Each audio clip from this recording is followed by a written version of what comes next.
Hi friends, today mutton குழம்பு எப்படி செய்யலாம்னு பார்க்கலாம். ஒரு குக்கர் எடுத்துக்கோங்க, அதில் எண்ணெய் ஊற்றிக்குங்க. எண்ணெய் வந்து பட்டை கிராம்பு அதை போட்டுருங்க.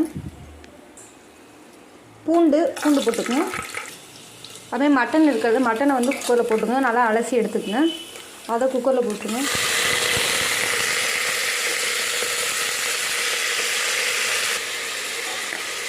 நல்லா வதக்கி விடுங்க.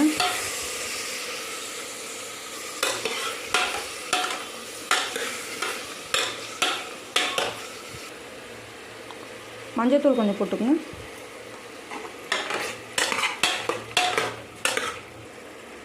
கல்லுப்பு தேவையான அளவு போட்டுக்கங்க.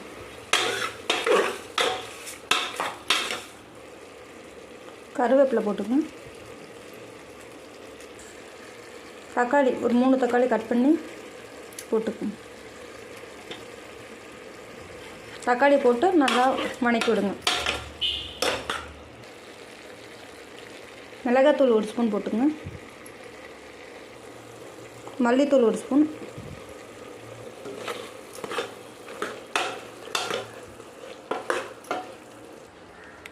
மிக்சியில் வெங்காயம், பூண்டு, இஞ்சி, சோம்பு போட்டு அரைச்சி எடுத்துக்கோங்க. அரைச்சி எடுத்ததை குக்கரில் போட்டுக்கோங்க.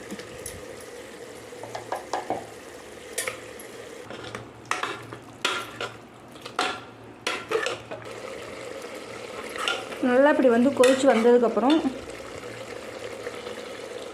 அரிசி தண்ணி ஒரு இது ஃபஸ்ட்டு களைஞ்சி கீழே ஊற்றிட்டு அரிசி தண்ணி ஊற்றிக்கணும்.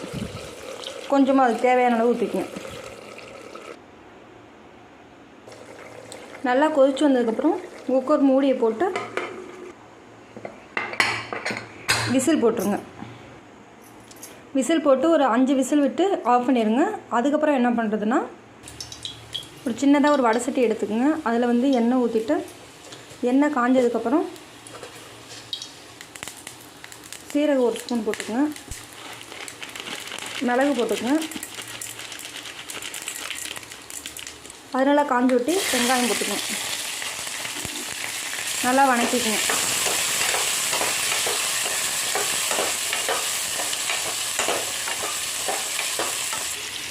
பொன்னிறமாக வதங்கி விட்டு இதை ஆஃப் பண்ணிடுங்க. வதக்கின வெங்காயத்தை மிக்சியில் போட்டு அரைச்சிக்கணும். 5 விசில் விட்டதுக்கப்புறம் நம்ம குக்கர் திறந்து எடுத்துகிட்டு திரும்பி பற்ற வச்சிடணும். இது நல்லா கொதிச்சதுக்கப்புறம் நம்ம வெங்காயத்தை வதக்கினதை அரைச்ச பேஸ்ட்டை அதுக்குள்ளே போட்டுடணும்.